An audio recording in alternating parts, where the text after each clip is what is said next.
realidade bíblica da salvação. Vamos ler o texto principal primeiro, Romanos 10.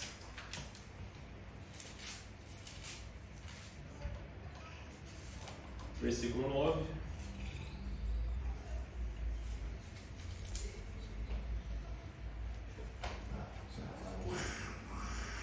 Romanos 10, versículo 9 diz assim: a saber, se com tua boca confessares ao Senhor Jesus e em teu coração creres que Deus o ressuscitou dos mortos, serás salvo. Então hoje a gente vai falar um pouco sobre a salvação pela perspectiva do cristianismo, obviamente, e mostrar, por exemplo, como que a salvação é oferecida, né? Quais são os critérios da salvação, o que foi feito para que sejamos salvos, por que nós precisamos ser salvos, e o mais importante é o que nós temos que fazer para aceitar a salvação e também para ter zelo por essa salvação. Tá? Vai ter alguns pontos aqui para a gente discutir, que também tem a questão de saber se a pessoa ela é predestinada para ser salva ou não, se a pessoa perde a salvação ou não. Então a gente pode começar a conversar um pouco sobre isso. Tem umas diferenças doutrinárias aí que acontecem, mas né, a gente vai discutindo e vamos vendo na palavra a posição, né, da nossa igreja, como que a gente busca isso. Então, vamos ler o texto bíblico também, está lá em Romanos 3.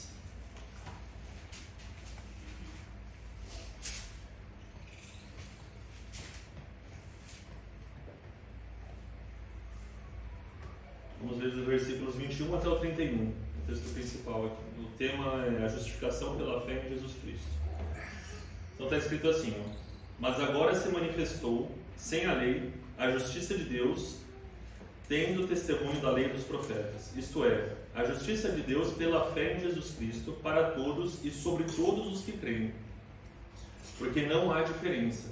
Todos pecaram e destituídos estão da glória de Deus, sendo justificados gratuitamente pela sua graça, pela redenção que há em Cristo Jesus, ao qual Deus propôs para propiciação pela fé no seu sangue, para demonstrar a sua justiça pela remissão dos pecados dantes cometidos sob a paciência de Deus, para a demonstração da sua justiça neste tempo presente, para que ele seja justo e justificador daquele que tem fé em Jesus.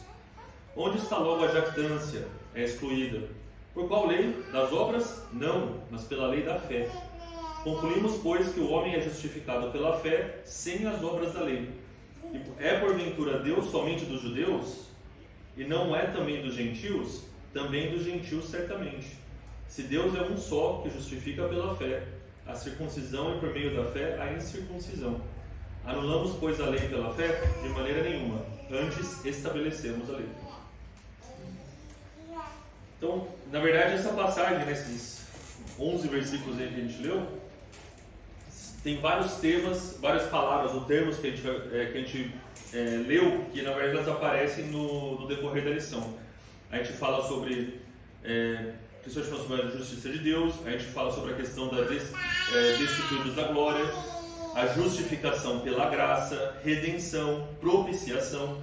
Então tem vários, na verdade só essa passagem, a gente lendo e destrinchando esses versículos, já começa a explicar melhor pra gente o que significa esse plano da salvação, como que Deus realmente trabalha a salvação através de Jesus Cristo. Então durante a lição a gente vai passar em algumas partes, em alguns tópicos, mas depois a gente vai voltar para cá e meio que revisitar essa passagem para ver se os termos agora fazem mais sentido, a gente entende mais claramente. Tá bom? Então vamos começar com a pergunta básica: o que é salvação? O que é salvação? Alguém se arrisca a responder?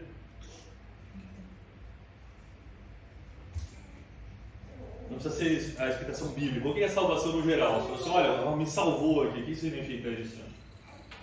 Nos impede, não é que nos impede de morrer, mas vamos dizer assim, se a gente está para cair num buraco, alguém me salva, me destrui de morrer, cair num buraco. Uma das expressões é justamente isso, é livrar da morte. Ou seja, você livra a pessoa da morte. Essa é uma das formas que a gente considera salvação. O que mais também pode ser salvação?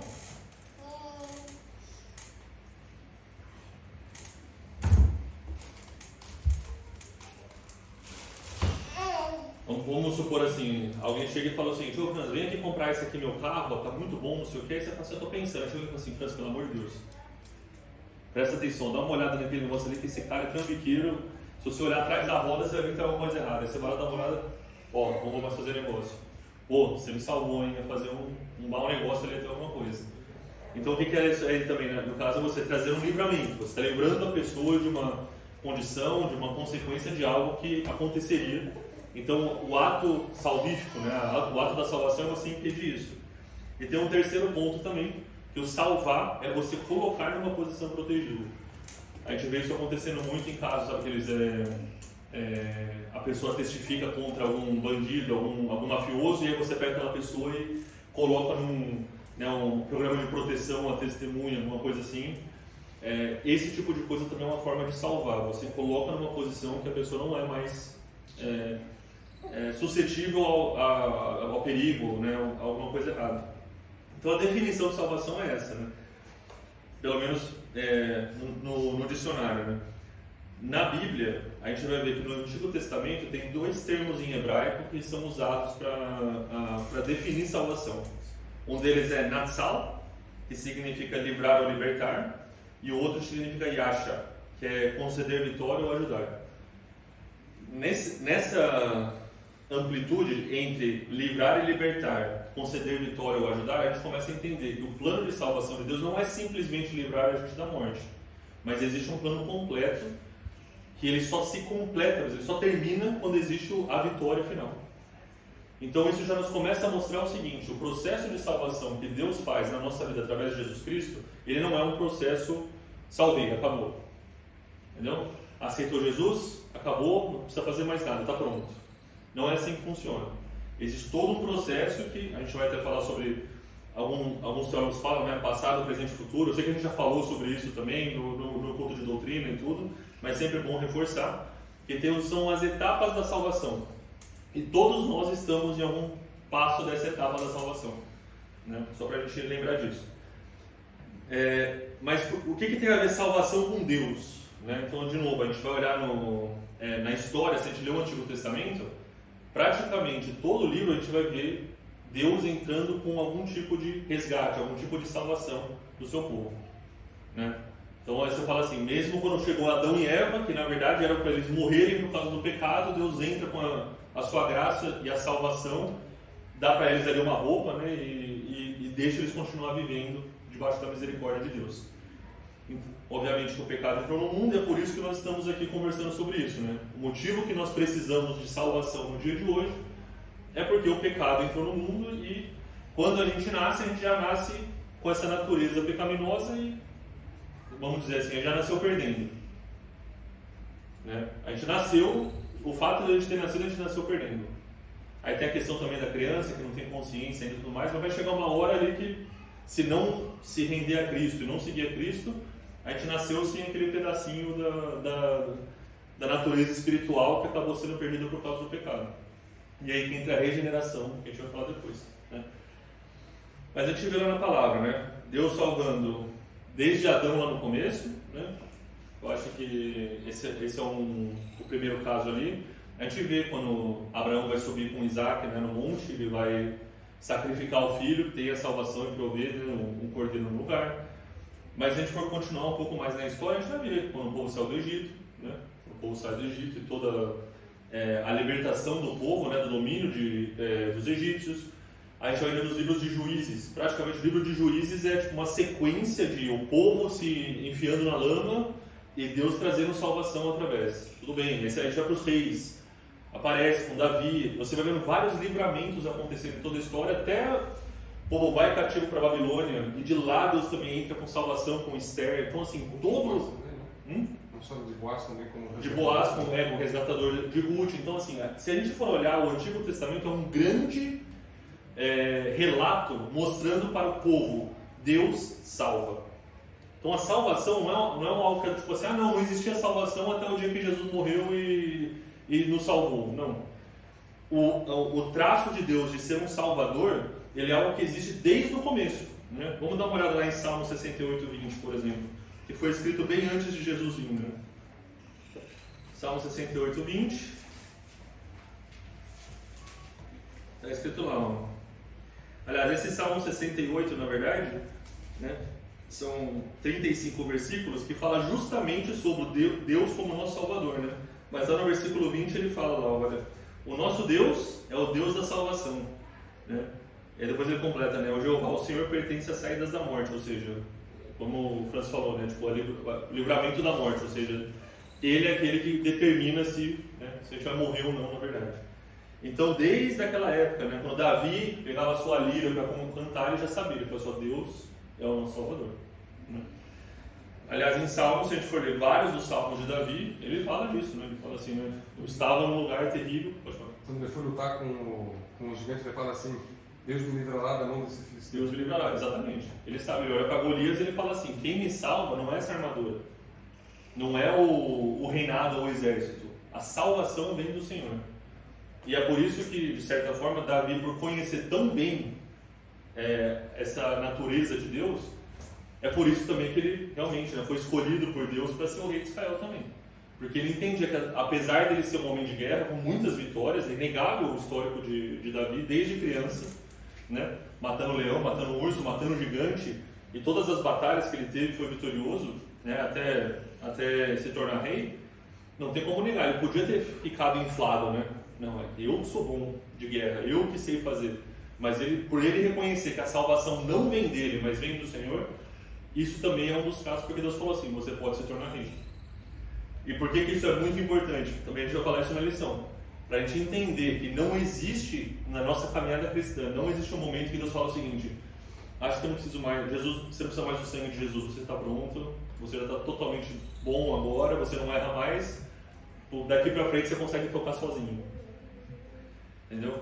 Isso acontece, e a gente vê isso acontecendo muitas vezes, inclusive na Bíblia, inclusive com Davi, que é no momento em que ele acha que agora eu posso fazer o que eu quiser, né? Aí ele vai passear lá no átrio para ver a Batseba lá do lado de fora.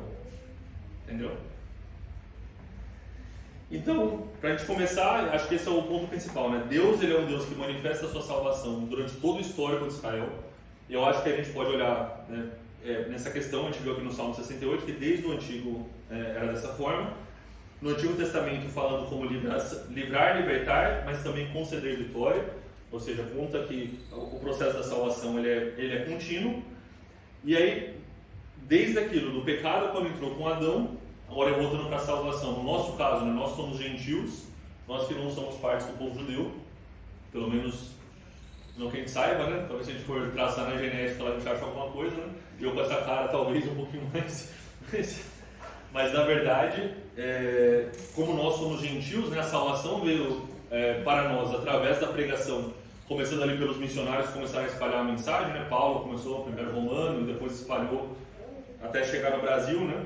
A Assembleia chegou ali no Brasil no começo do século XX, né? Vindo dos Estados Unidos, e alguns suecos que estavam nos Estados Unidos, tipo, e começou a gerar, e hoje nós estamos aqui em Berlim, falando de uma igreja brasileira que surgiu nos Estados Unidos com um sueco que ouviu uma pregação de um romano que é na história, ou seja, isso é para mostrar que quando Deus quer fazer alguma coisa acontecer, não adianta, entendeu?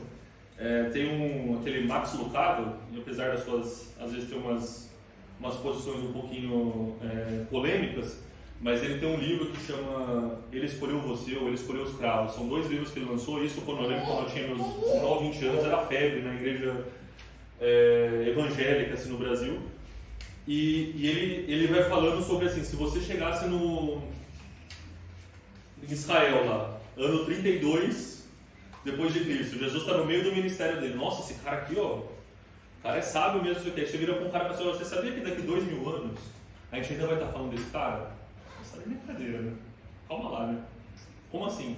Não só não tá falando dele, mas vai ter tipo metade do mundo vai ser seguidor desse cara. Tem terra que ainda não foi descoberta, a gente não sabe que existe ainda. Mas nessa terra vai ter gente que vai seguir esse cara daqui 2000 anos. Você fala assim, você tá de brincadeira comigo, né? Vamos falar sério. E é engraçado que na forma como ele fala, ele vai passando, né, pelo tempo, né? Porque fala assim, não, agora começou a perseguição dos cristãos. Então o pessoal fala assim, ó, até agora estava bom, mas agora que os cristãos agora que os romanos estão vindo perseguindo, aí vai acabar esse negócio. Né? Como é que fala o Nicodemos falando, né? Fala assim, olha, tem que botar um guarda. Fala assim, ó, vamos fazer assim, gente, é o seguinte, não precisa fazer nada. Porque se você não for de Deus, vai morrer. Agora, se for de Deus, não adianta você fazer nada, porque vai continuar. Isso que Nicodemos falou lá, perto da morte de Cristo, é válido até hoje. Então começou a perseguição lá, né, dos romanos. põe lá pro leão comer, põe não sei o que, coliseu, pessoal espalhando para tudo quanto é lado, não sei o que. Vai morrer esse negócio. Começa a crescer. Você fala, meu, tá uma coisa acontecendo aqui. E vai crescendo em Roma, e principalmente em Roma, que é onde diz que Nero, inclusive, colocou fogo em Roma, ele culpou os cristãos. Falou assim, esse povo aí, ó, que está botando fogo e tentando destruir a nossa cultura e tudo. Mas continua crescendo. Até que chega lá, né, o imperador romano, como é o nome dele? Esqueci agora.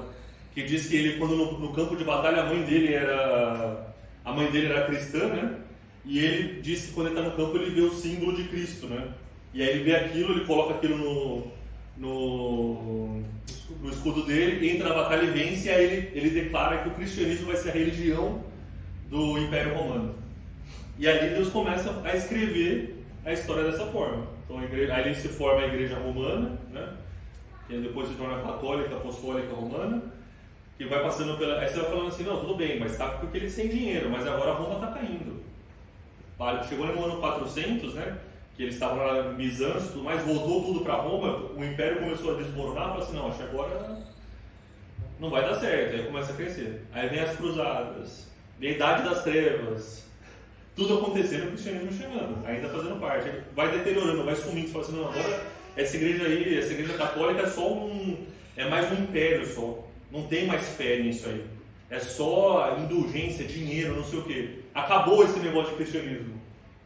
Aí vem um homem aqui pertinho, aqui em Wittenberg, pega uns papelzinhos e prega na porta. Assim, não, ainda tem gente que lê a palavra de verdade. Prega lá e começa a protestar, né? Lutero faz isso. E aí começa o processo. Renova. Ah não, mas vai começar a crescer, não sei o que. Tipo, aí começa de novo a mesma coisa. Aí é a igreja que começa a queimar e perseguir. Antes era o Império Romano, aí a igreja começa a queimar, né? Você vai aqui na Holanda, o precursor de Calvino, de Lutero, desse pessoal, né, John Ruiz, se não me engano, foi queimado aqui na Holanda. Por quê? Porque começou a falar o seguinte, olha, isso que vocês estão falando na igreja, isso não é igreja. A igreja está aqui, olha, é o evangelho. E continuou. Aí começa a reforma, começa a acontecer tudo isso, começa a expandir. Tem uma frase muito célebre que é de Nietzsche, né? Eu acho que eu já falei isso aqui algumas vezes, que é uma coisa que realmente mexe comigo. Que fala que Nietzsche, né? Ele tem aquela frase mais que ele fala, Deus está morto, né? Mas você vê que ele não fala isso porque era uma afronta contra o Deus do cristão. É que na cabeça dele é o seguinte, agora veio o iluminismo, nós humanos sabemos que nós somos, né? É aquela imagem do Leonardo da Vinci, né? O homem vitruviano, né? O homem no centro de tudo. Então ele fala o seguinte, ele fala assim, ó, agora não precisa mais esse negócio de Jesus e Deus, não é só Jesus, mas qualquer Deus, né? Assim, e ele falou uma frase que ele falou, né, tipo, disse que ele falou o seguinte, isso lá em 1800 alguma coisa, ele falou assim, ó, em 100 anos não vai ter mais cristão no mundo, porque tipo, ninguém vai querer seguir isso, porque vai entender que não faz sentido. Ele errou.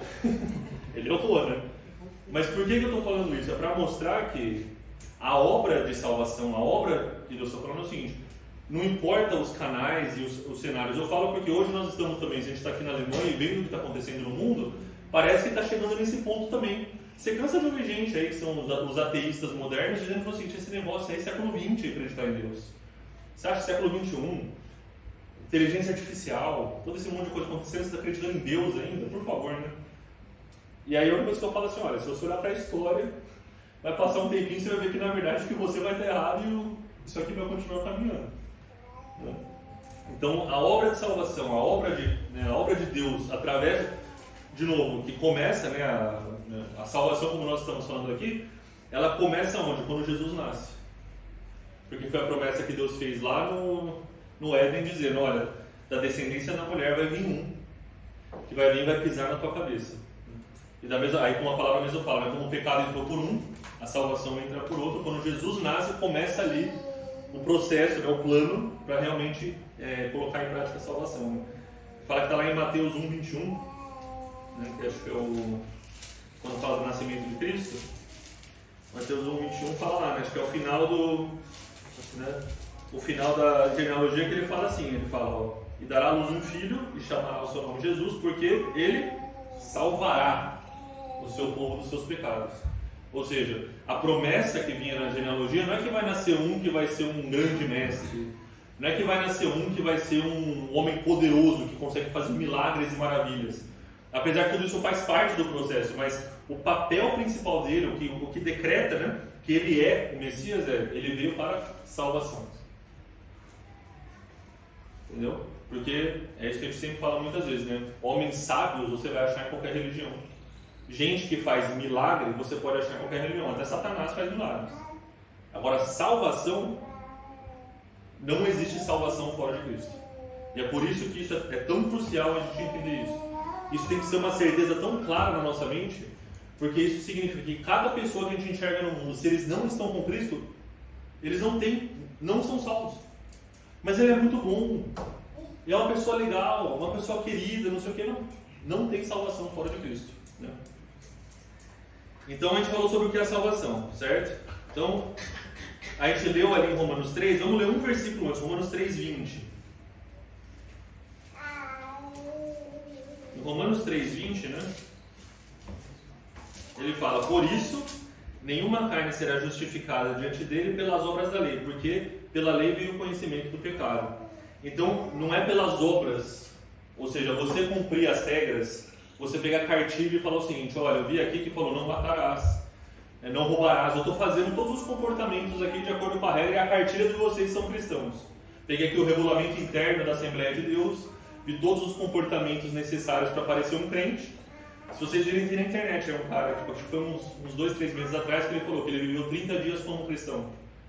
Que ele é um cara sem religião, ele foi lá e meio que pegou e tentou viver 30 dias como cristão. O pessoal falou assim: olha, não é assim que funciona. Porque você acha que através do seu esforço você vai ser capaz de fazer isso, né? Aqui esse versículo 3:20, Romanos 3:20, deixa claro que as nossas obras não são suficientes, né? Não tem como você justificar, você se fazer justo através das suas ações.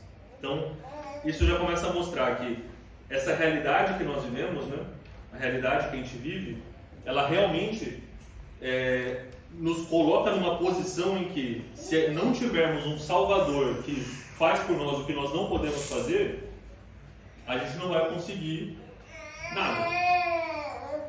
Por que que isso é importante, gente? Eu quero muito reiterar isso. Uma coisa que, né, o Carol e eu tem orado bastante em relação a alguns parentes nossos que ainda não são salvos, né? E a gente tem orado muito sobre isso. E por quê? Porque às vezes, aos nossos olhos, porque é parte da nossa família, a gente sabe que são pessoas bacanas, pessoas legais, e às vezes a gente não tem tanto aquele desespero de falar: olha, não, você tem que correr, tem que aceitar Jesus, tem que pressionar. Também porque a gente fica meio que acha que vai gerar incômodo, acha que... Só que no fim das contas, é pra gente entender que essa seriedade, essa urgência não pode sair de nós. Mas ele vai achar que eu sou chato, vai? Não, mas ele vai fechar a porta, talvez. Mas no fim das contas é isso. Tem um pastor que ele sempre fala isso. Ele fala: se você tivesse parado aqui e você está vendo a pessoa vai cair, vai no precipício e vai cair, vai morrer, você não vai ficar quieto. Você vai, pelo amor de Deus. Só que a gente vê às vezes as pessoas que estão indo para a perdição e a gente meio que fala assim: não, mas aí ele vai ficar chateado comigo porque eu estou sendo ofensivo, ele não vai querer mais me ouvir porque acha que eu estou enchendo o saco. Então, às vezes, e eu falo isso porque é uma coisa que o Espírito Santo tem batido na gente bastante, tem que continuar orando, percebendo, mas tem que falar. Porque a gente não sabe a hora que Deus vai falar assim: quer saber, meu? O que é? Fala aí desse Jesus aí que você está falando. E aí naquele momento que você começa a falar, o Espírito Santo agindo, a gente estava falando sobre isso ontem. Porque na hora que o Espírito Santo ele se move, eu acho que todo mundo aqui talvez já passou por isso no momento da sua salvação, no momento que você aceitou Jesus, você fala assim: eu sou pecador, eu vou morrer. Essa certeza, ela se torna muito real para você naquele momento. Você fala o seguinte: não, eu tenho que aceitar Jesus. Não é porque ele deixou meu coração quentinho, eu estou feliz, é porque ele me mostrou a realidade de onde eu estou. E muitas vezes a gente acha que, as pessoas que acham que não precisam da salvação ainda, tem aquele Robin Williams, né, que é não ator, é um cantor, né? E ele canta, ele tem uma música, ele fala assim: make me holy but not yet. Tipo, me faça ser santo, mas ainda não. Porque às vezes as pessoas ainda acham que tem. Não, mas não entendo, eu já ouvi falar. Eu estava comentando com a Carol que eu falo assim, que né, eu falo do exemplo às vezes de uma pessoa que nunca teve um encontro, nunca ouviu falar de Jesus, nunca houve a manifestação de Jesus. Essa pessoa, às vezes você chegar para ela e começar a mostrar, a pessoa parece que ela corta e tudo bem. Mas tem pessoas que já viram a manifestação de poder do Evangelho mais claramente. pessoas que já foram curadas às vezes. E mesmo assim... E aí eu falo assim, na minha visão, né, na minha percepção falha humana, eu acho que uma pessoa que nunca ouviu de Jesus, ou nunca teve a oportunidade de se encontrar, e ela se depara, essa pessoa às vezes parece mais fácil do que aquela pessoa que fala assim, não, mas eu já vi, eu sei. Jesus já me curou. Eu fui criado na igreja. Alguma coisa assim, essa pessoa, tipo, essa é que está correndo pro inferno e parece que... Porque quer. Né? E a gente vai falar um pouco por quê. Porque é isso, porque existe a escolha da pessoa. Tem a resposta da pessoa, não escolha, a resposta da pessoa à obra de salvação. Né? Então, quando a gente olha, né, só para a gente fechar esse ponto sobre a questão que a salvação tem que vir de Deus, vamos lá para Romanos 11, versículo 32.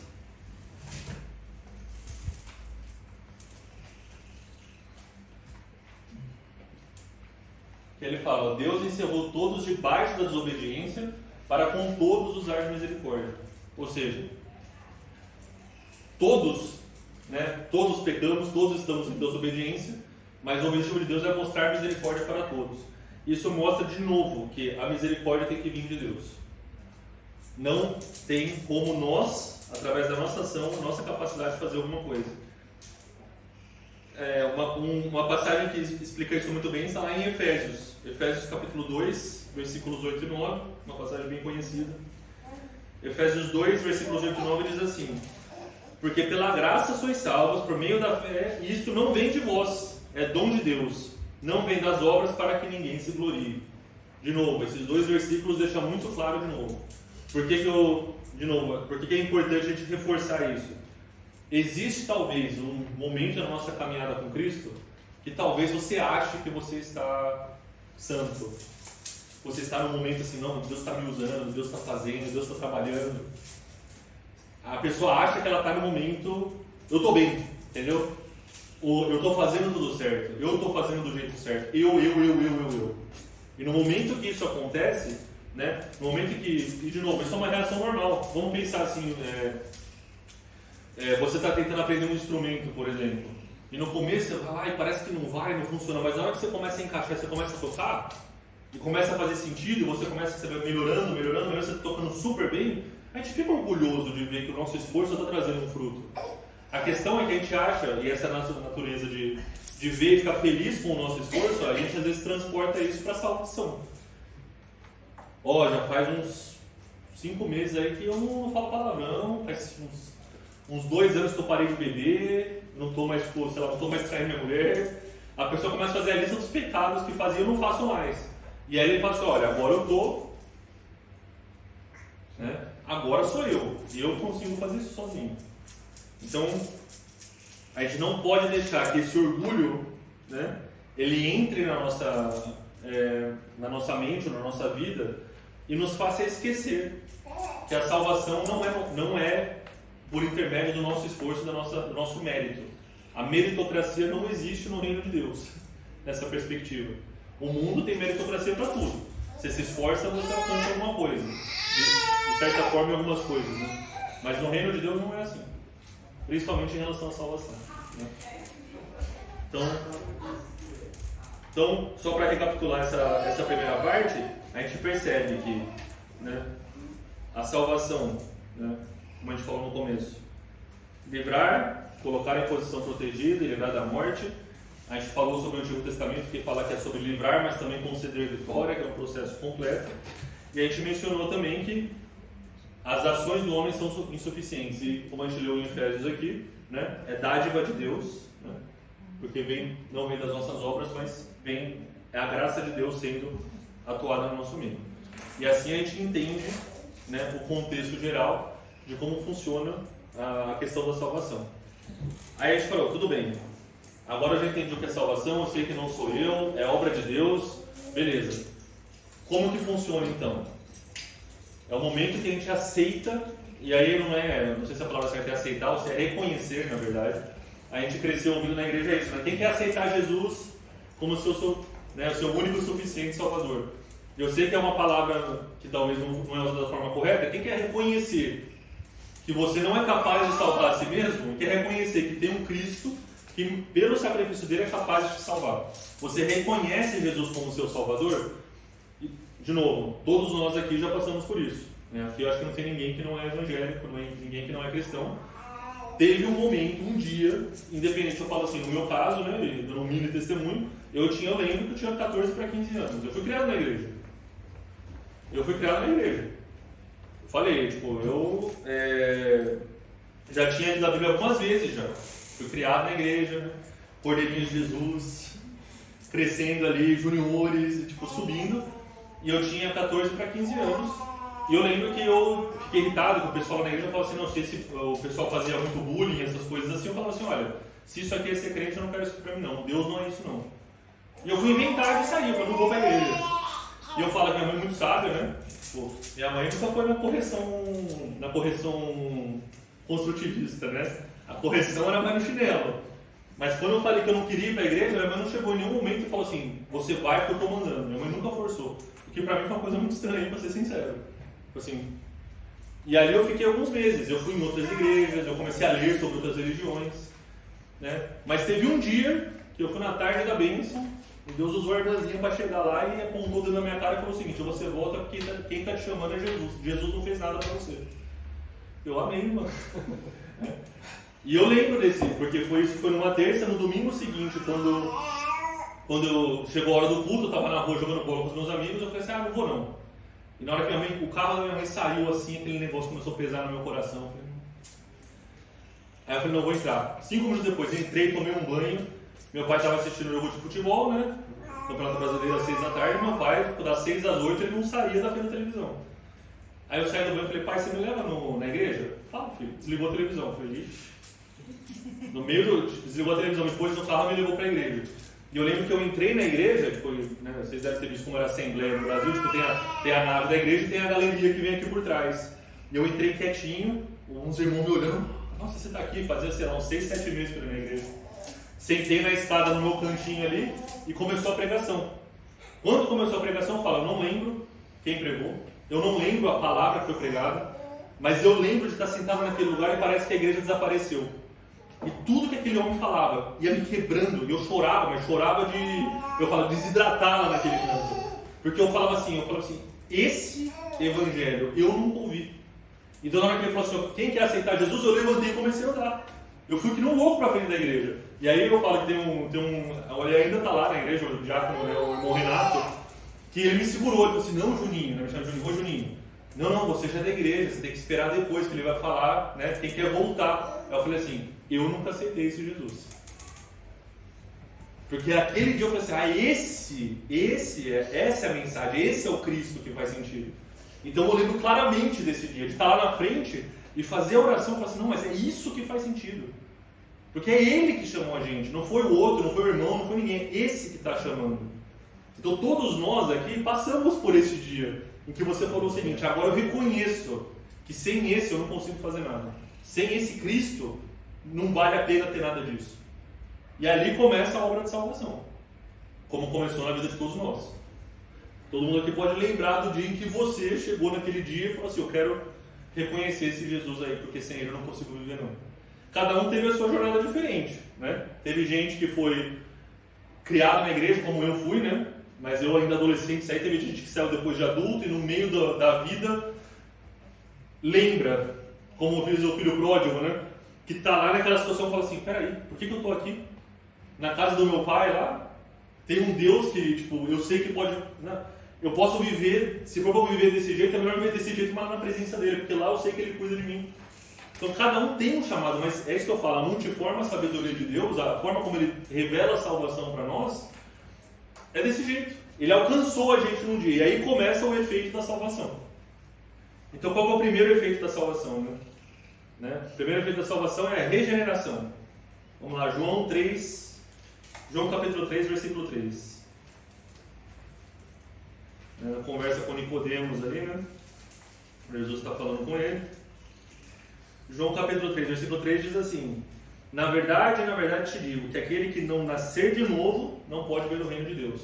E aí tem aquela conversa com Nicodemos, né? Fala assim, peraí, como assim? Eu vou entrar no ventre da minha mãe, vou nascer de novo? Ele fala assim, você que é um sábio, um estudioso da lei, ainda não entendeu essas coisas, que a nossa natureza não é humana, a gente tem que ter uma natureza espiritual que tem que ser regenerada. E o regenerar, né? Tipo, na palavra re é de novo, e generar é gerar, né? Ou seja, você tem que ser gerado de novo. Você tem que ser feito de novo. Então, é como se fosse uma forma que Deus vai lá e Ele reativa a sua natureza espiritual, principalmente. Porque o espírito está morto quando nós estamos caminhando no mundo. Mas é através da obra regeneradora de Deus que o espírito ele é vivificado. E agora nós nos tornamos pessoas com uma natureza dupla. Nós somos uma pessoa que tem uma natureza espiritual e uma natureza carnal, né, por assim dizer. O pastor até fez a pregação, uma aula um tempo atrás que ele falou que era a diferença do homem natural, do homem espiritual e do homem carnal. Então, assim, nós temos a nossa natureza humana e tem também a natureza espiritual, que é a natureza que o quê? É o Espírito de Deus que habita em nós e gera em nós agora aquilo que nos liga com Deus, né? Aquele que adora Deus tem que adorar Deus como? Em atuações humanas? Não. Em espírito e em verdade. Não tem como adorar Deus que é espírito se não for por espírito. E se o espírito em nós não é regenerado e vivo, por isso que eu falo, a pessoa que não conhece a Cristo lá fora, ela pode falar o que quiser, ela pode fazer o show, pode fazer não sei o que, mas tipo, não chega em Deus. Por quê? Porque não é obra do Espírito. Então aqui a gente vê, né? Essa parte tem uma parte que fala bastante disso. Tem dois passos que são importantes aqui na questão da regeneração, e eu quero bater um pouco nisso, né? Que fala o seguinte: primeira coisa é você se arrepende e você confessa. Então a Bíblia fala isso várias vezes. Se arrepender dos seus pecados, né? João Batista lá, né? Arrependei-vos, pois é chegado o reino de Deus. Então ali começa o quê? O primeiro passo é você se arrepender do que você está fazendo, certo? Isso mostra o quê? Que entender o Evangelho. Nossa, mas essa mensagem é bonita mesmo que você falou aí, né? Nossa, que coisa bonita assim. Mas você tem que arrepender dos seus pecados. Ah, não é para mim, eu não sou pecador. Então ali não começa a obra de salvação. Só começa quando você arrepende, quando gera o arrependimento. A obra do Espírito Santo gera o arrependimento, é quando você quebra e você percebe que, olha, eu estou errado. Eu estou errado. E naquele momento você trabalhando, e aí você confessa. Confessa os seus pecados e também confessa a Cristo. Ele é o meu Salvador, né? Vou ler algumas referências só para a gente entender sobre essa questão da regeneração. Primeiro vamos lá para Tito, capítulo 3, versículo 5. Tito, capítulo 3, versículo 5. Só falar que não deixa muito fácil falar que é entre Timóteo e Filemon, né? Às vezes a pessoa... Mas Tito, capítulo 3, versículo 5 diz assim: não pelas obras de justiça que houvéssemos feito, mas segundo a sua misericórdia, nos salvou pela lavagem da regeneração e da renovação do Espírito Santo. Essa palavra regeneração, né? Aqui tem no subsídio, a palavra em grego é palingenesia, que é justamente essa questão de você transformar completamente a natureza de alguém, né? Então é isso que ele fala, a renovação espiritual, né? Esse é o versículo de Tito 3,5, que fala que é justamente essa ação, né, de Deus, é uma lavagem que gera essa regeneração. Qual que é o símbolo que a gente fala disso quando a gente está falando sobre a regeneração da nossa vida em relação à salvação? É no batismo. Então diz que no batismo é quando você vai ser sepultado, né?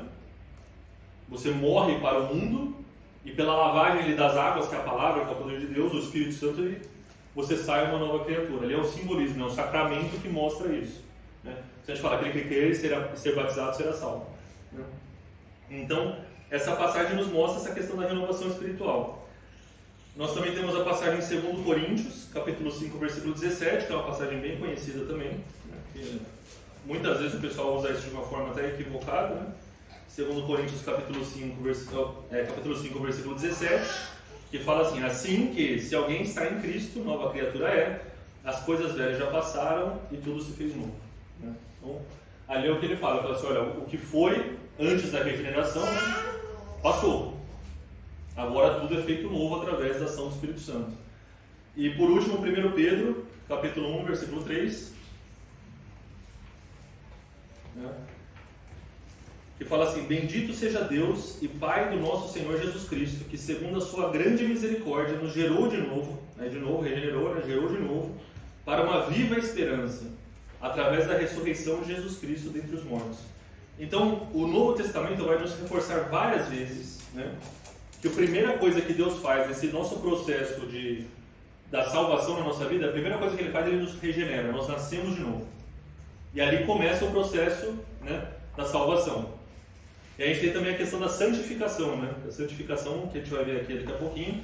Mas depois que você é regenerado, eu entendi, eu me arrependi, eu confessei os pecados, eu reconheci Cristo como meu Salvador. Agora nós temos a nova natureza, a natureza espiritual que é regenerada.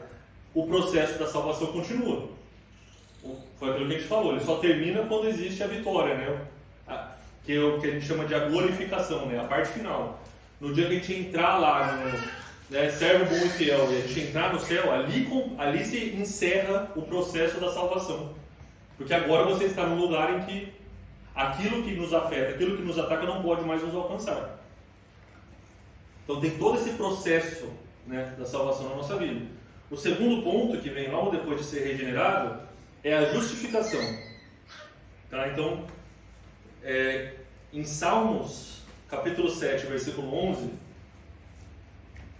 se a gente for lá ver em Salmos 7, 11, a gente vê que tem um dos traços, né, uma das responsabilidades, ou dos traços de Deus, no capítulo 7, versículo 11, ele fala o seguinte: Deus é um juiz justo, né? E fala que ele se ira todos os dias, mas ele é juiz.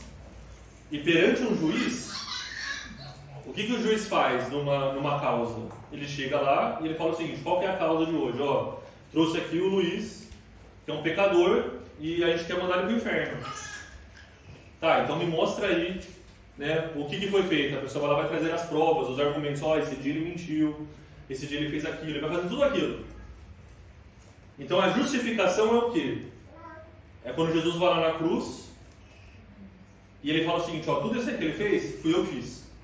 Foi na minha conta. Então ele fala o seguinte: eu pago o preço, eu vou lá e falo assim: olha, quando Deus olhar para você, ele não vai olhar para você, ele vai olhar para mim. Então eu vivo a sua morte e você pode viver a minha vida. Em nenhuma métrica isso é justo para a nossa visão humana.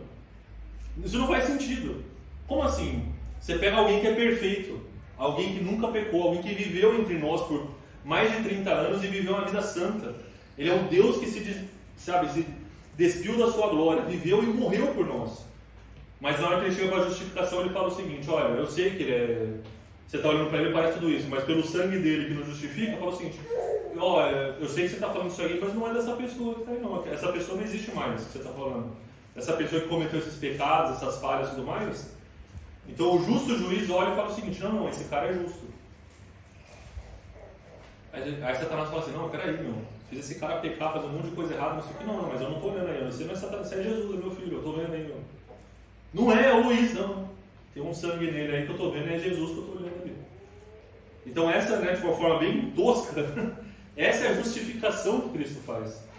Então quando o justo juiz olhar para nós, ele não vai olhar para você e falar o seguinte: nossa, você está bom agora, hein? Você era pecador, mas agora você está bem. Não. Ele vai olhar para você e falar o seguinte: nossa, eu estou vendo o sangue do meu filho te comendo. E através do sangue dele eu olho para você e eu te vejo justo. É isso que Deus faz na justificação. De novo, gente, não existe uma forma que a gente consegue fazer isso. Isso é um ato completamente da parte de Deus. Ele entrega o filho, ele morre na cruz, ele te cobre com sangue e ele te julga para falar: não, você é justo agora. Porque era a única saída. Não tinha como. Porque o Deus que é justo, a justiça dele não pode ser negada. E se existe pecado, acabou. Ele não coabita com o pecado. Se tem pecado, queimou, morreu. Não existe nisso. Então Jesus fala o seguinte: deixa que eu resolvo. Né? Então a gente começa a perceber que, né, a definição disso, né, se a gente for olhar de uma forma simples, está lá em Romanos 5, versículo 1. Eu acho essa forma de escrever uma forma muito interessante. Porque Romanos 5, versículo 1 fala o seguinte: sendo, pois, justificados pela fé, temos paz com Deus. Ou seja, Deus, e aí fala assim: Deus é o Deus que se ira todos os dias. Por quê? Porque o pecado, ele gera essa ira em Deus. Deus, ele quer consumir tudo que é errado. Então a única forma que nós podemos ter paz com Deus, porque eu falo, gente, não adianta, se a gente entrar na presença de Deus hoje, a gente, sem Cristo, acabou. É a terra inteira, né? Fala lá em Jó, né, que é um pensamento dele toda a vida se esvai. Por quê? Porque não tem ninguém que consegue chegar na presença de Deus e falar o seguinte: não. Por isso que quando o Jó está lá falando, né, eu quero ter uma audiência, me põe lá na presença de Deus que ele não vai conseguir me acusar. por todas as métricas humanas, sim, era um homem excelente. Deus mesmo fala dele, era um homem justo, homem que me segue. Ou seja, tinha um testemunho verdadeiro, mas mesmo assim, se te colocar na presença de Deus, você vai queimar também. Então aí vem a justificação, né? E diz também, né, que a gente não vai entrar muito nesse ponto. Então quando Deus nos regenera, nos justifica para que tenhamos paz com Deus, e nesse mesmo processo entra a adoção. A gente não vai entrar na parte da adoção especificamente, mas está lá em Romanos 8,15. A gente já falou, acho que sobre isso também em umas aulas anteriores, sobre como Deus ele se torna nosso Pai. E talvez acho que tem também mais pra frente na lição. Mas Romanos 8,15 fala pra gente, né, sobre que Deus, né, não recebeste o espírito de escravidão para outra vez estar em temor, mas recebeste o espírito de adoção de filho. E aí nós clamamos Pai. Ou seja, nós só podemos, é isso que eu falo, ele não simplesmente nos regenera, nos cobre com sangue, justifica, nos coloca justo, nos coloca em paz com Deus. Ele fala o seguinte: não é só isso, tem mais ainda, vem ser parte da família, você pode ser filho também. Então é uma obra que, é isso que eu falo, a gente às vezes ignora isso, às vezes a gente esquece quão incrível, quão maravilhoso é essa atuação de Deus. Não basta apenas nos salvar, olha, tipo, ó, te tirei aí, você ia morrer, agora eu te regenerei sua natureza, agora você pode até falar com Deus. Ah, tá bom. Você já vai ter uma vida muito melhor que você teria se não tivesse esse contato com Deus. Mas quando você morrer, você vai para o inferno mesmo assim, porque ó, já fiz o suficiente. Não. Deixa que eu desço lá, vou morrer. Você não vai precisar morrer não, você pode ser justificado. Então quando tiver o julgamento você vai, mas aí você entra lá no céu, mas aí lá no céu é cada um, né? Você fica lá no seu canto e eu fico aqui no meu canto, né? Achei meio estranho. Você aceitou o benefício aí, mas não tem nada a ver comigo. Aí ele fala assim, não. Você vai fazer parte da minha família, você é meu filho agora. Então o espírito de adoção ele entra para mostrar que não é simplesmente um fato do tipo assim, você entrou na igreja agora você é dos crentes. Não é isso, você entrou na família de Deus. Isso tem um peso muito mais importante. Essa passagem de Romanos ela é interessante, né, falando de adoção de filhos, porque os romanos eles tinham um costume de que uma criança ela só se tornava filho se o pai o adotasse. Entende? Então poderia ser biologicamente filho, mas nasceu, o pai tinha que adotar. E reconhecer. Então eles pegavam uma criancinha e deixavam lá, e aí o pai entrava na sala onde estava a criança e falava, não, esse aqui eu reconheço que é meu filho. Pegado. Se o pai rejeitasse o filho, ele não era considerado filho, mesmo sendo biologicamente filho do cidadão. Então, e aí isso é bonito, né? Essa palavra é muito mais forte. Porque eu acho que até estava comentando sobre isso, né? Que eu falo sobre quando a gente fala de ser adotado, principalmente no Brasil, tem essa conotação negativa, né? E porque a cultura brasileira, na verdade, se a gente for ver pelo histórico da lei, era isso. O adotado era cidadão de segunda classe. Você adota, mas você pode desadotar. Você adota, mas não tem direito às mesmas coisas. Você adota, mas não tem direito à herança. Você adota, mas tipo, o seu status é mais alto que o filho biológico é mais alto. E foi nos anos 80 que a lei brasileira falou, olha, filho adotado e filho biológico é a mesma coisa. Então é normal, quando você era criança, você é adotado, cara, nossa, me sinto mal. Mas como o pastor falou, na cultura que isso foi inserido, é o seguinte, não, você não está entendendo. O pai, o biológico já estava em casa. Esse aí não, o pai ele viu você e falou o seguinte, não, esse eu quero. Jesus mesmo quando veio ao mundo, ele também de certa forma foi adotado. Ele não foi gerado por vontade humana. Tanto por Maria quanto por José, que teve que, não vou dizer aceitar um fardo, logicamente não foi, mas ele foi criado como filho próprio dele. Sim. Então Jesus também, de certa forma, passou por essa questão de Deus. Ele foi adotado por José, ele foi adotado. José falou assim, não, você é seu pai. E por muito tempo ali ele foi realmente a representação de um pai que criou. Né? A gente falou muito sobre paternidade, né, no fim de semana passado, e é justamente sobre isso. Existe esse momento, né, em que no momento em que você é justificado, ele fala o seguinte, não, eu quero que você seja meu filho. E essa é a escolha de Deus, não é nossa. Né? Fala assim, que ele nos amou primeiro, né? Estávamos no mundo, ele já nos amou. Então foi ele que falou assim, não, eu quero você na minha família. Não foi do tipo assim, não tem escolha, né? Já que você assumiu o protocolo aí, você orou lá falando que aceita Jesus, agora não tem o que fazer, né? Entra aí, vai. Não. Porque, de novo, ele poderia não ter nos adotado. Ele podia ter falado o seguinte, olha, você está justificado, você já pode ir para o paraíso. Que é muito parecido com a visão que o Islã fala. O Islã fala o seguinte, Deus, ele não é nosso pai. Deus, ele é Deus. Então, quando eu vou fazer tudo aqui, vou para o paraíso, mas no paraíso Deus não está lá também. Entendeu? Tem um paraíso, mas não tem nada a ver com Deus. E aí você vê no cristianismo e fala o seguinte: não, mas eu vou passar a eternidade num lugar e Deus não vai estar lá, para quê? E Deus fala o seguinte: não. Entra na família aí. Então tem a justificação. Então, regenerado, justificado, adotado, e aí entra a santificação. Tá? Então a santificação, né? A palavra santo, né? Santo significa separado. Então é o processo em que Deus vai nos separando das muitas coisas que estão acontecendo no mundo. Então, assim, santificação tem muito relação ao pecado, né? A gente entende muito disso, né? A santificação é a separação, que a nossa jornada com Deus vai nos separando e nos deixando o pecado para lá e a gente para cá. Aí tem aquilo que eu falei, são as 3 etapas, né? Se a gente for para pensar, se a gente for para pensar em passado, presente e futuro, então a justificação, ela lida com o nosso passado, com o que a gente fez. Então, se a gente for fazer uma tabelinha, né? No passado, quando Deus se depara com o passado, Ele te justifica, porque Ele te livra do quê? Do pecado, da condenação. Então, o seu passado, Ele te condena. Essa expressão em português é fala, o teu passado te condena, é verdade.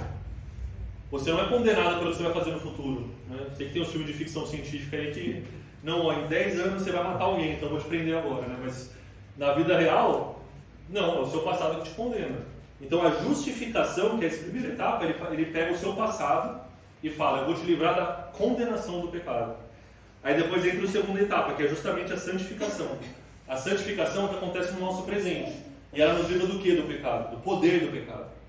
Então antes era a condenação, agora a condenação, né? Você fala assim: nenhuma condenação há para aqueles que estão em Cristo Jesus. Ou seja, a condenação acabou. O diabo não pode apontar na tua cara e falar assim: eu sei quem que você era, eu sei o que você fez. Você fala assim: então, já foi. E é difícil, gente, porque o diabo ele ataca mesmo, ele vai falar isso. Ele vai querer fazer você achar que ainda aquilo que já foi tirado ainda faz parte de você. Vocês têm que ouvir a palavra te fala assim: olha, isso aí não mais faz parte de você, isso não é mais você. Isso já foi. Mas Deus, eu ainda tenho aqui, às vezes à vontade, às vezes estou fazendo coisa, não sei o que, eu fico irritado, fico nervoso. Não faz mais parte de você. E é o Espírito que trabalha nisso, mas a santificação, então o que ele faz? Ele tira o poder do pecado. Então, de novo, a gente não tem mais a desculpa de falar assim: ah, não, mas não tive o que fazer, né? O pecado chegou e eu não tive como resistir. Infelizmente, ou felizmente, dependendo de como você quer ver, quem caminha com Cristo não tem mais essa desculpa, a gente não pode falar isso. Porque se nós, se nós caímos ou nos entregamos ao pecado, é porque a gente simplesmente se entregou às nossas concupiscências, né? O pecado não tem mais poder sobre a nossa vida. Simples assim. O pecado não tem poder sobre a vida daqueles que estão no processo de santificação com Cristo. Isso, ou seja, quanto mais você está ali nessa jornada de caminhar, você fala, adorar em espírito e em verdade, caminhar no espírito, não cumprir. Isso tudo te livra das ações do pecado. Mas o que nós não podemos fazer é olhar para Deus e falar assim: Deus, mas o que eu ia fazer, Deus? Olha só o pecado, a tentação que eu sofri aqui. Tipo, eu não tinha o que fazer. Aí fala assim: mas o poder do pecado não te afeta mais. Isso aí é você, meu filho. Você que está querendo abraçar ele. Abraçar o pecado, então não adianta você querer inventar a história. Né? Eu sempre falo dessa uma analogia, uma forma de interpretar a história de Sansão, que fala muito disso. Que fala que Sansão, quando ele estava descendo lá para Timna para pegar uma esposa, né, que não era do povo, ou seja, estava pecando, né? Diz que vê um leão, ele rasga o leão. Né? Ele fala que ele rasga o leão como se fosse nada. Né? Tipo, ele rasga o leão no meio e joga lá. Desce lá na terra com os pais, escolhe uma mulher que não era do povo de Deus, ou seja, ele está fazendo tudo errado. Né? Aí diz que quando ele está voltando para a casa dele, a Bíblia é muito clara, ele desvia do seu caminho para ver, deixa eu lá ver o leão lá que eu matei. Aí ele vai lá, vê o leão, tem um favo de mel lá dentro. Aí ele pega do mel, né? Volta, os pais detonando. Ó pai, peca vocês também. Porque ele não podia encostar em nada e estava morto. O judeu não podia. Qualquer judeu, não era só a Sansão. Ou seja, ele peca, faz todo mundo pecar e fala assim, não. E aí esse pastor ele fala uma frase que realmente ficou comigo. Ele fala assim: quando a gente caminha com Cristo e a gente volta para o pecado, é você voltar por aquilo que você já matou para provar da doçura de novo. E isso ficou muito comigo. Mas a única forma que você prova da doçura daquilo que você já matou é se você sair do caminho. Que foi o que Sansão fez. Isso nos constrange, por um lado, de saber que assim, eu estou voltando para uma coisa, para provar da doçura do pecado que já não faz mais parte da minha vida. Porque eu estou correndo atrás disso, mas isso nos dá esperança por outro lado. Esse leão você já matou já. Por que você está indo lá cutucar o que você já matou? Por que você está voltando para esse pecado que você já resolveu? Por que você está voltando para isso? Você não, o pecado já está morto. Não adianta você falar que está vivo. Ah, não, mas olha só, não, ele está morto lá. Você foi lá cutucar. Por quê? E aí a gente entende. Eu não vou mais desviar do caminho, e se você entender que tipo, se você não desviar do caminho, ele não vai chegar e vai te atacar aqui, porque está morto. Então, quando a gente fala sobre o processo da santificação, né, no presente, é isso. Ele remove o poder do pecado. O pecado anula, ele não consegue mais ter o poder sobre a nossa vida. A gente só cai no pecado. Foi a aula da semana passada, que o pastor falou pra gente, sobre o pecado. É justamente isso. Você foi lá e caminhou para lá. Se você caminha aqui com Cristo, aquele que já foi, não vai te afetar mais. Né? E aí tem a terceira etapa, que é o futuro. Né? Passado, ele nos livra da condenação do pecado através da justificação. No presente, ele nos livra do poder do pecado através da santificação. E lá no futuro, ele nos livra da presença do pecado através da glorificação. Ou seja, no momento em que ele glorificar, né, a sua glória for totalmente manifesta, não haverá mais pecado. Então, nem a presença do pecado mais vai nos afetar. E aí a gente pode falar, agora a salvação está completa.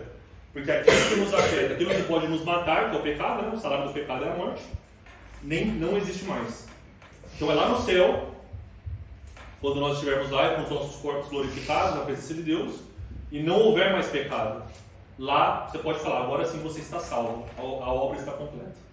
Então esses são os passos, né, para a gente falar sobre a questão dos efeitos da salvação. Nós somos regenerados, justificados e santificados e por fim glorificados, né, pela ação e pela glória de Deus. O último ponto que eu quero mencionar sobre isso, e aí eu falo que muitas vezes o ser humano ele quer achar uma terceira via, né? Eu quero Jesus, mas tipo 70%. Então eu quero criar uma terceira via, que é 70% salvo, 30% ainda pecando um pouquinho, depois eu resolvo. Eu quero ainda curtir mais um pouquinho essa parte. Então, quando a gente fala sobre abandonar o pecado e buscar a salvação, né, tipo, como a gente fala, não basta apenas você aceitar ou reconhecer Cristo como seu Salvador. Ele não pode ser apenas o seu Salvador, ele tem que se tornar o seu Senhor. Se ele não se torna nosso Senhor também, você não consegue passar por esse processo, porque você continua achando que você é o Senhor da sua vida. Então é você que decide, eu que decido o que eu faço, eu que decido o que eu quero, eu que decido se eu deixo essa posição ou não. Bom, mas isso aí é muito difícil, eu já estou vivendo assim, eu já tenho isso, já tenho aquilo. Eu já estou vivendo dessa forma há tanto tempo, agora eu tenho que mudar. Por quê? Porque a salvação, ela não vai conseguir trabalhar na gente completamente se ele também não se torna nosso Senhor. Porque se Jesus não é o nosso Senhor, quem que é o nosso Senhor então? Só tem dois senhores que a gente pode escolher. Não é você mesmo. Acredita, a gente não tem posição para ser Senhor da gente. A gente acha que é. Mas no momento que a gente acha que a gente é Senhor da gente, tem um Senhor que realmente a gente está obedecendo, que é Satanás. Então eu consigo ser salvo por Cristo e continuar debaixo do senhorio de Satanás? No momento da salvação, se você quiser fazer isso, consegue, mas você não consegue dar 3 passos. Porque você acha que o diabo vai falar o seguinte, não, deixa ele continuar lá. Ele está santificando lá e tudo mais. Não tem como. Tem que ter a troca de senhores. Né? Por isso que eu te falo, você tem que arrepender, confessar os seus pecados. E aí sim, ele se torna, você reconhece ele como, não é só o Salvador, você reconhece Cristo como o seu Senhor e Salvador da sua alma. Tem que ser os dois. Não tem como você falar o seguinte, não, ele me salvou, mas eu ainda estou servindo outro Deus. Chega uma hora que fala o seguinte, você não consegue servir 2 senhores. Vai chegar uma hora que você vai ter que frustrar um. E Deus, ele não divide. Né? A gente vê na palavra que fala muito disso, né? Que na verdade a salvação dele não é reducionista, não é restritiva, ou seja, é para todos, mas ela é exclusiva. Ele não divide, não. A glória dele não divide com ninguém. Ou você é dele ou você é dele. Não tem essa opção. Se você não quer ser dele, você não é dele. Não tem porcentagem. O processo da salvação é gradual. Mas o senhorio dele tem que ser conhecido logo de cara. Mas eu ainda estou aprendendo. Sim, tem um processo, tem correção, Deus vai te ensinar. Mas ele vai ensinar o quê? Não, eu reconheço que você é o meu Senhor. Eu posso estar meio rebelde aqui, mas eu estou me rebelando porque você é meu Senhor. Tem no livro de Mateus, no capítulo 6, do verso 19 até o 24, ele fala um pouco de dinheiro e tal, sobre juntar tesouros, mas exatamente essa parte que tu menciona, ele fala ali no verso 24, ninguém pode servir a dois senhores. Sim. Porque ou dá a um e amar o outro, ou ficará um ou desprezará o outro. Não poder servir a Deus é mamão. E às vezes a gente, pelo menos no começo, quando Satanás ainda tem de certa forma muita influência, vamos dizer assim, no nosso caráter, quando no começo da caminhada, que a gente também não tem o devido conhecimento da palavra do Senhor, é muito fácil você escutar às vezes uma porcaria no pensamento que Satanás joga, você pensa, não, isso é verdade, como tu mencionou, pecado tal ainda está comigo, ainda quero isso, ou seja lá, a bobagem que for. E aí às vezes a gente acaba indo para aquilo lá. Mas a palavra coloca especificamente que se você ama aquilo que você está fazendo, você passa a odiar Deus. As pessoas podem até ficar dizendo assim, não, mas eu amo a Deus, não, mas eu conheço Jesus, não, mas eu amo Jesus. Mas no final das contas é uma mentira. E no teu espírito você não tem que se amasse de fato. Como eles falam também nessa questão, se você faz alguma coisa por dúvida, então você já está pecando. Se você tivesse amor, você agiria com fé, e agindo com fé na dúvida, você não vai fazer. O que eu falo é que assim, né, tipo, pelo menos na perspectiva que eu tenho, eu acho que assim, você pode perceber que se é uma pessoa que estava num pecado que na nossa visão humana é muito grave, geralmente tem que fazer uma transformação tipo, radical. A pessoa que estava lá nas drogas, era um criminoso, alguma coisa assim, quando conhece Jesus, tipo, completamente muda. Por quê? Porque ele entendeu, falou assim, olha, não tem como continuar nisso. O problema é o pessoal que está no pecado light. Não, esse pecado aqui não é, esse pecado é aceitável. Entendeu? Ah não, eu tô só, tipo, tô morando com a minha mulher, não sou casado, mas é tudo bem, né? Não tô fazendo mal pra ninguém, tá tudo certinho. Esse pecado eu não tô traindo minha mulher, nós dois somos da igreja, a gente mora junto, mas não estamos casados. Então tem uma vida, tipo, sexual de um casal, mas tipo, não estamos casados. Aí tudo bem, né? Não tá tudo bem. Não tá tudo bem. O cara que está lá matando e roubando, ele sabe que tem que abandonar isso. Mas a pessoa que está tipo, vivendo de uma forma que não é de acordo com ele, vai ter que abandonar também. Mas a gente assigna prioridades. Não tem isso. Tem que abandonar. Ah não, mas eu só sonego imposto. Se eu só sonegando imposto aqui de levinho, não tem problema nenhum.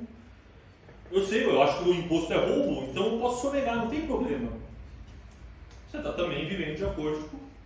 Não está de acordo com o evangelho. Tem que abandonar. Agora, o que eu acho que a diferença é isso. Existe uma diferença entre você ter atitudes pecaminosas, você pecar, e você não aceitar o senhorio de Cristo. Porque se você está em pecado e você tem um Senhor que é Cristo e você continua pecando, o que você está fazendo é rebelde. Você está se rebelando contra o seu Senhor. E chega uma hora que o seu Senhor chega e te corrige. Ele te corrige em tapas leves ou ele te corrige, né? Como ele fala assim, é melhor perder um olho do que entrar com dois. Melhor você entrar com a olho no céu do que com dois olhos e ir para o inferno para ver o capeta. E aí que eu falo, aí que Deus às vezes permite que certas tragédias aconteçam com a pessoa, porque ele fala assim, ele tem um compromisso de salvar a tua vida. E se para te salvar eu tenho que te quebrar, ele quebra. E não tem como falar, gente, é simples assim. Ele não faz por crueldade. Deus não está lá falando assim, como que eu vou fazer deixar a vida dele um pouquinho mais difícil porque estou entediado, eu quero que ele passe mal agora. Não. Ele olha pra gente e fala o seguinte, vai ter. E gente, acontece coisas ruins na vida de todo mundo porque estamos num mundo em que é um mundo caído. Tragédias acontecem, coisas ruins vão acontecer com a gente. Não é porque a gente aceitou Jesus que agora tipo, a gente está com um escudo protegido e nada acontece. Mas existe também, às vezes, a ação de Deus que ele fala, olha, deixa acontecer para mostrar, porque eu vou mostrar a natureza verdadeira dessa pessoa. Eu falo que Jonas é um exemplo muito bom disso. Porque Jonas ele era profeta, né? Ele era o homem que era, em tese, a voz de Deus para o povo na época. E Deus fala para ele, ó, vai lá para Nínive e prega lá para o povo que eu vou salvar eles. Nínive era o maior inimigo de Israel na época, né? Era a capital do reino da Síria. Tentaram invadir Israel mais de 10 vezes durante a época dele. E quando a Síria invadia, matava todo mundo, principalmente os profetas, para mostrar que, olha, Deus de vocês não é tão forte assim. Então Jonas não gostava muito dos assírios, que era meio esperado, né? Aí Deus fala para ele assim, ó, vai lá e prega para eles. Ele fala assim, o que ele faz primeiro? Eu vou para a Síria? Vou nada. eu pego meu barco para o outro lado, né? Diz que, tipo, Tarsis ficava na Espanha. Ele vai para, tipo, milhares de quilômetros mais distante possível de lá. Só que é o que a gente fala, né? Ele achou que ele estava indo para a Espanha, mas ele só estava indo para Nínive com uma baldeação na baleia, né? A verdade é essa. Por quê? Porque Deus falou assim, eu tenho que mostrar para você o que está acontecendo.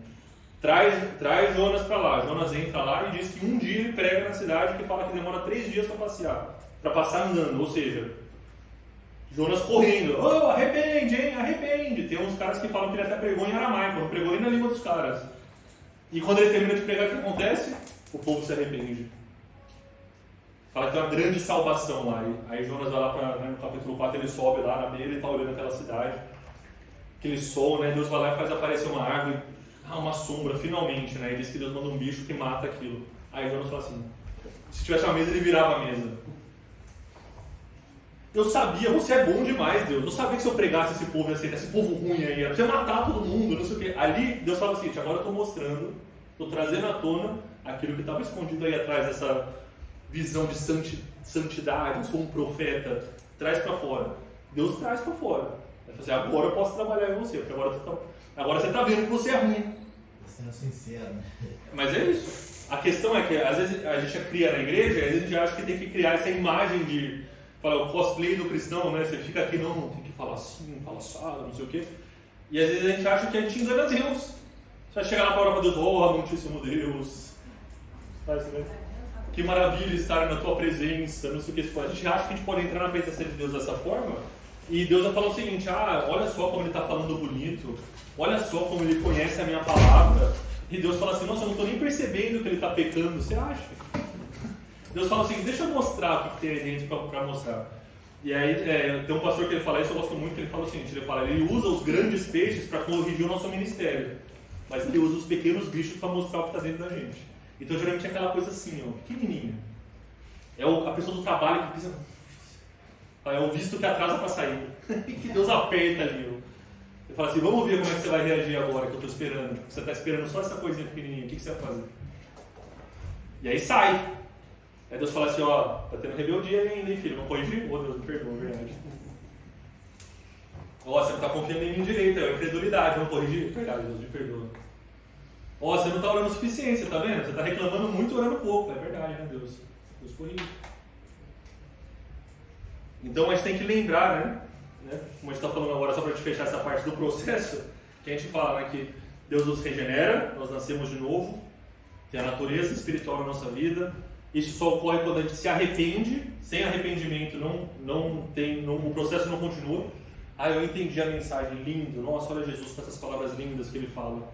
Então você vai se arrepender? Eu não peco. Estou fazendo mal para ninguém. Não continua o processo, tem que se arrepender, tem que confessar. Aí vem a justificação, como a gente falou, né?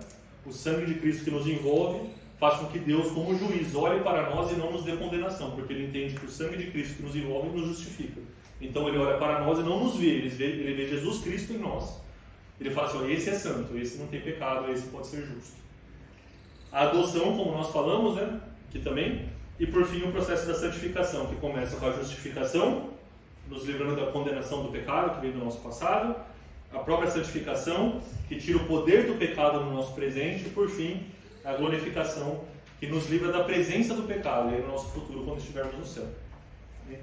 E aí, para a gente terminar a lição, né, a gente entra nessa questão que fala, Tito, vamos lá, Tito, capítulo 2, versículo 11.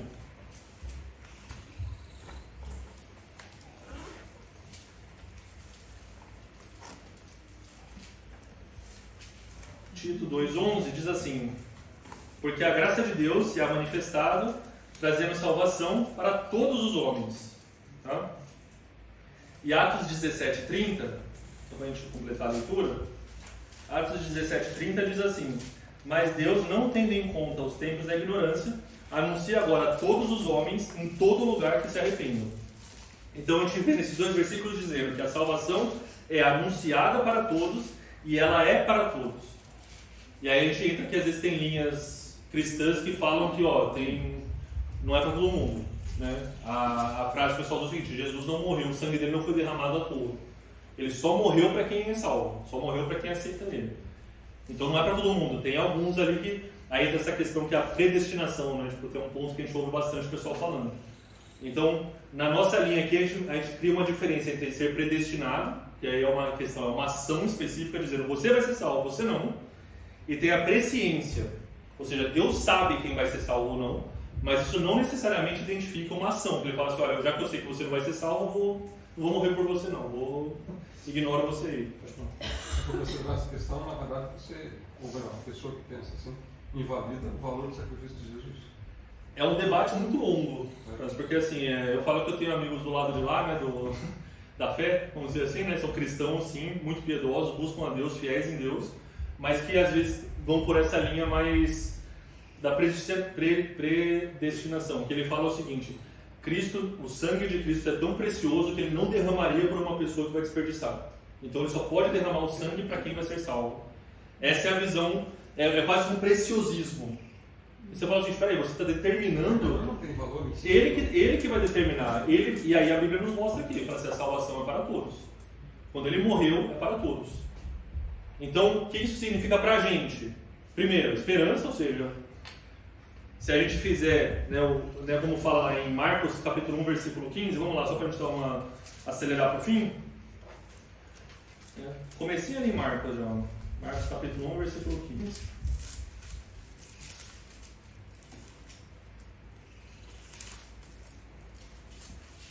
O tempo está cumprido, o reino de Deus está próximo, arrependei-vos e crede no Evangelho. Ou seja, o Evangelho é as boas novas, o sacrifício de Cristo, ou seja, se você se arrepender dos seus pecados, você crer em Jesus Cristo, confessar os seus pecados e confessar Ele como seu Salvador, como a gente falou, o seu Salvador e o seu Senhor, tem que ser os dois, né? A gente não pode escolher. É isso aí. Esses são os critérios. Então não quer dizer o seguinte, não, você tem que ser nascido de tal, como tem algumas pessoas que falam assim, não, você tem que ser judeu. Se não for judeu, você não vai ser salvo. É uma linha. Não, você tem que ser de tal igreja. Se você não for da minha igreja aqui, falar desse jeito mais, você não vai ser salvo. Tem linhas que são assim também. É umas seitas que são assim também. Ele fala o seguinte, não. Reconheceu os seus pecados? Se arrependeu? Criou no Evangelho? Cristo é o seu Senhor e Salvador? Você reconheceu, você vive dessa forma? Deixa o processo da santificação começar na tua vida. O processo da salvação, né? O processo contínuo da salvação vai continuar na sua vida. Então, esse é o único critério que nos cabe dizer. Então, quando nós estamos falando com uma pessoa que não conhece Jesus ainda, a gente tem que ficar pensando, mas ele tem isso, tem aquilo, será que ele foi predestinado ou não? Será que ele... Não cabe a nós. O nosso papel é apresentar o Evangelho e orar com o coração verdadeiro de falar assim, Deus, se revela para essa pessoa, porque, de novo, se não for o Espírito Santo que revela, a mensagem do Evangelho é loucura. Eu vou pregar o Evangelho. Eu falo assim, então, gente, Jesus, ele morreu na cruz e tudo mais, e agora ele está passando a salvação para a gente. Isso quer dizer o quê? Que eu vou ter uma vida boa? Não, você vai passar por aflição mesmo. Então quer dizer que não vai ter nada errado? Não, às vezes você vai ser perseguido, talvez vai ser morto pelo Evangelho. É. Então pelo menos eu vou ter dinheiro, riqueza e tudo mais. Olha, às vezes, vai passar necessidade, mas a graça dele vai te bastar. Mas peraí, eu vou seguir esse cara para quê então? Mas é porque quando o Espírito Santo chega e ele trabalha em você, você olha para Jesus e fala assim, perdeu, não tem mais. Quando você olha para Jesus, você fala assim, não tem como viver sem ele. Não faz sentido. Abandona esse seu Deus e morre, como disse a mulher de Jó, né? Mas por que você está querendo seguir esse Deus aí? A vida está aí, você é novo, você é jovem, faz o que você quiser, você tem dinheiro, você tem não sei o que, faz. Por que você está se matando por causa disso? Abandona, como a gente fala, abandona essa mulher, abandona esse não sei o que, abandona esse Deus. Você fala assim, você não está entendendo. Quando você olha para Cristo, você entende que não existe nada fora dele que faz sentido. E é assim, é uma alegria e também aquele desespero humano de falar o seguinte, você não tem pra onde correr. Pedro falando assim, para onde que eu vou, Jesus? Se só você tem palavra de vida eterna. E eu acho que esse versículo, eu falo que assim, para mim foi naquele dia que eu falei, que eu entrei lá na igreja, com meus 15 anos, e o pastor pregou, eu não lembro o que foi, mas naquele momento eu falei assim, não tem pra onde ir. É só ele mesmo. E acho que esse é o ponto que a gente chega, né? Na hora que a gente realmente se reconhece na presença de Deus e sabe que é isso. Fala assim, olha, sem ele não tem pra onde ir. A salvação é isso. A salvação dele é dessa forma. Então a salvação é para todos. o fato de Deus saber quem será salvo ou não será salvo não muda o fato que a salvação é para todos. A gente tem que continuar vivendo dessa forma, né? A forma como eu conversava com esse meu amigo, que eu falava assim, ó, se você falar de calvinismo, arminianismo, não sei o que, eu falo assim, olha, Deus pode ser calvinista, mas a gente tem que ser arminiano. Porque Deus sabe tudo. Eu não posso arriscar saber que, então eu não preciso pregar, porque se Deus vai salvar, eu não preciso fazer nada, porque a salvação dele não vai ser negada, então a pessoa vai ser salva. E às vezes você vê essa inação, muitas vezes, a pessoa não tem esse ímpeto missionário de falar, de buscar, de apresentar o evangelho para os outros. Por quê? Porque Deus se vira. Quando nós entendemos que o nosso papel é assim, é a grande comissão, né? Vai anunciar o evangelho, né? Para todas as criaturas, falando realmente, gerando discípulos de Cristo, batizando para a salvação. É o mandamento de Cristo, é a grande comissão que Ele nos deu. Então a gente tem que continuar realmente, não se contente em ser salvo sozinho. Assegure que essa mensagem, essa certeza, isso que te salvou, possa também passar de você para trazer salvação para aqueles que estão te cercando, a sua família, seus amigos e tudo mais. E se, de alguma forma, na sua vida, você ainda não teve esse encontro, mesmo você estando na igreja, mesmo você crescendo no Evangelho, mas você não teve esse momento, você olhou para Jesus e falou assim, não tem outro. E aí Deus começar a trabalhar na sua vida, a oração que eu faço hoje é que sim, que essa máxima de Pedro, quando Pedro falou, para onde que eu vou, Jesus, não tem alternativa, que isso seja uma certeza tão inegável nos nossos corações que a gente não consiga nem voltar para trás. Eu falo que, da mesma forma que a gente falou antes, né, que se Deus existe, Deus é, né? Eu falo, a gente não precisa discutir se Deus existe, Deus é. A gente já não está mais nessa conversa. Você não está mais nessa discussão do tipo assim, eu não sei qual Deus é verdadeiro. Não. Eu já olhei para Jesus, eu sei quem Ele é. Na hora que Ele olhou para mim, eu falei assim, não tem alternativa, não tem opção, não tem outro que vai fazer. A gente falou do processo da salvação aqui. Não existe outra religião que vai te falar isso, gente. Não existe. Pode procurar. Mas toda religião tem coisas boas. Eu não estou negando isso. Sim. Boas ações, bons valores, você vai achar isso em qualquer tipo de religião, qualquer tipo de clube, qualquer tipo de coisa. Só que aqui nós estamos falando de vida ou morte. E no momento que chega para realmente ser provado, nós temos um Deus que Ele se fez homem, veio aqui, viveu e morreu por nós. Nenhum outro pode reclamar isso. E a salvação, ela faz sentido por quê? Porque é Ele, não porque somos nós.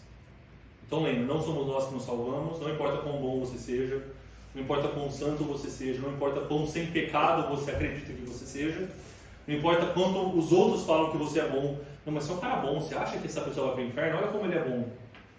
Não é nosso critério. É dele.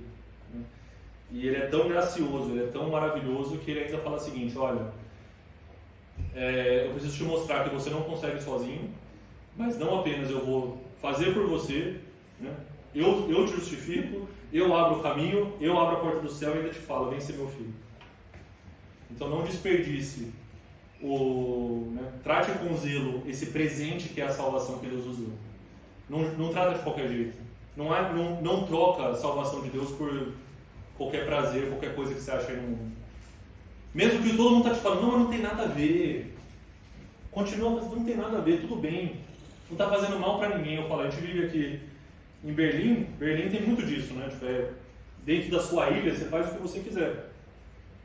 Você não está fazendo mal para ninguém, faz o que você quiser. Isso não é cristão. Mas faz sentido para quem?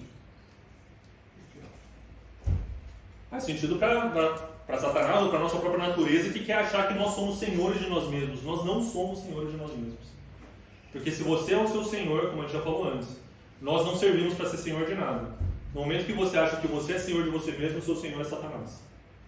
Então você só tem duas opções. Ou Cristo é o teu senhor, ou é o diabo. Mas é absurdo falar isso. Olha quantas religiões tem no mundo, não sei o que. Fala assim, tudo bem. Se não é Jesus, é Satanás. E a única pessoa que tem interesse em falar para você que não é Satanás, é o próprio Satanás. Porque no momento que... É a mesma coisa, se eu virar para você e falar assim, o diabo que é o senhor da sua vida. E você olhar e ver o capeta aqui do lado, chifrudo, sou eu mesmo. Você vai falar assim, então tá bom. Ninguém vai falar isso. Não, pelo amor de Deus, não. Eu não quero isso na minha vida, não. O que o diabo faz? Não. Você é bom. Ouve o seu coração. Se o seu coração fala que tudo bem, tudo bem. Faça o que te dá prazer. São palavrinhas que são lançadas assim, por quê? Porque Satanás, Satanás ganha se você não optar por seguir a Cristo. Então Satanás não precisa te assustar. Satanás não precisa te botar medo. A única coisa que Satanás precisa fazer é o seguinte: olha, eu sei que Jesus está ali, eu sei que ele fez tudo isso por você, mas olha, não olha para lá não. Distrai um pouquinho, olha para cá. Você salva você mesmo, você é bom, você faz aquilo. Você não precisa de Jesus. Você não precisa de igreja. Você não precisa de nada disso, você é bom sozinho. No momento que isso acontece, a gente está desperdiçando esse presente da salvação.